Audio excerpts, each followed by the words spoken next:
દિવાળીની અનંત શુભકામનાઓ।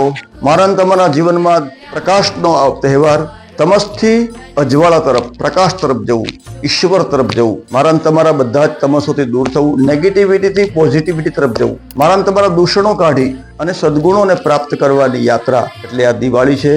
દિવાળીના દિવસે જેવું કરો એવું ભરો। આ દિવસે તમારે જેટલું થાય એટલું લોકોને પ્રસન્ન કરવાનો પ્રયાસ કરો। આ દિવાળી મંત્ર સિદ્ધિ, સરસ્વતી માનું પૂજન, ભગવતી મહાલક્ષ્મી, મહાકાલી અને મહાસરસ્વતી, આ ત્રીજો દિવસ એ ચોપડા પૂજન। આપણા જીવનમાં લખવાનું શરૂ કરીએ, હિસાબો મેળવીએ। આપણે કંઈક ખોટું નથી કર્યું ને, ઓડિટ કરવાનો દિવસ, અને થયેલી ભૂલને રિપીટ ન કરીએ અને આપણા જીવનના એવા ચોપડા આપણે લખવાની શરૂઆત કરીએ કે ક્યારેય આપણા જીવનમાં દુઃખ ના આવે, સુખ, સંપત્તિ, વૈભવ આપણા ઘરમાં પધારે, નવા વ્યવસાયમાં આપણે પ્રગતિ કરીએ। એવી આ દિવાળીની ખૂબ ખૂબ શુભકામના આપું છું। ફટાકડા ફોડજો, ગરીબોના જીવનમાં खुशियां मोकलावजो। कुछ ऐसा किया जाए रोते हुए बच्चे को हंसाया जाए। जीवનમાં સત્કર્મ છે એનાથી મોટો ઉત્સવ કોઈ નથી। મારા અને તમારા જીવનમાં બધા જ સુખી થાય, કોઈના જીવનમાં લેશ માત્ર દુઃખ ના આવે એવી ભાવના વ્યક્ત કરી યથાશક્તિ દાન પુણ્ય અને ભગવતીને પ્રાર્થના કરીએ કે અમારા જીવનમાં પણ જેમ અયોધ્યામાં રામ આજે પધાર્યા હતા